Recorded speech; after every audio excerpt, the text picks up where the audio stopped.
aku datang, aku tengok sudah. Tapi selamat tengah hari semua. Ini aku dekat mesej ni. Sebenarnya ini video aku ada beli pipe cardinal. Jadi adalah unboxing sikit, kita tahu sikit. Kalau hangpa nak tengok boleh lah, check it out.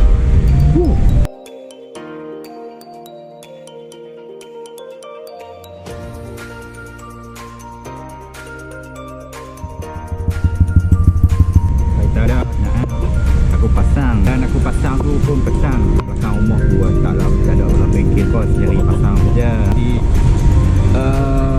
pasang aku test dah kampung tu, orang kampung tu dah mati kuligan tu. So yang hari ni aku test dah. Tapi sebenarnya aku tadi nak rekod cerita dah, helmet mount tu patah. Mount keluar, ayu aku tahu kena letak balik. Satu lagi aku pasang ni semua sebab aku nak cerita. Tapi adalah member tu, kalau follow Syafiq AG. So bawa dia ada kata jom kita pergi apa kita batik. Jadi aku tahu nak kena letak motor sikit. Satu ni motor apa aku google semua cari, ada satu bro ni dia jual pipe cardinal lama. Dia kata wah bang, dia tak guna lama dah, motor tu dah jual, exzoz ada lagi. Aku pun cari, tengok kecil dah, dapatlah satu ratui tu. Thank you bro, satu ratui perhati perhati ya. Itulah bracket tak ada, aku cari, aku modify bracket lagi. Kalau lagi aku buat bracket aku macam mana aku modify taruh lah, tak tahu pun tak. Jadi aku ada pergi cari barang lah. Aku hari ni berjalan satu lagi, aku pergi cari barang tu setup pergi besok lah. Kita ada mic lagi, insyaAllah besok ada boleh jalan, besok ada mic. Aku nak pergi setup kamera tu yang aku mau cabut ni, buat motor, tengok apa patut lagi, kita tahu check tayar apa semua. Kita pergi motor cun-cun, so ready untuk besok lah.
Apa kan kacau lah, kacau ni budak semua.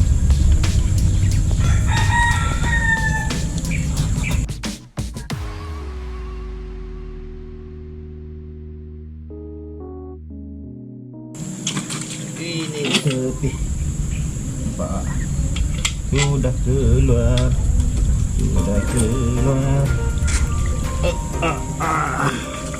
nampak ini sudah keluar.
Mak ya?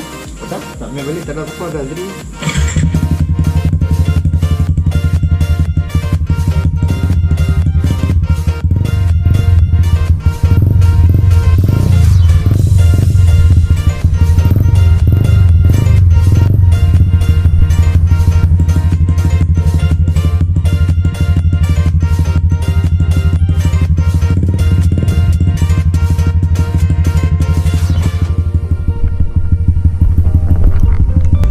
Bunyi tak mantap.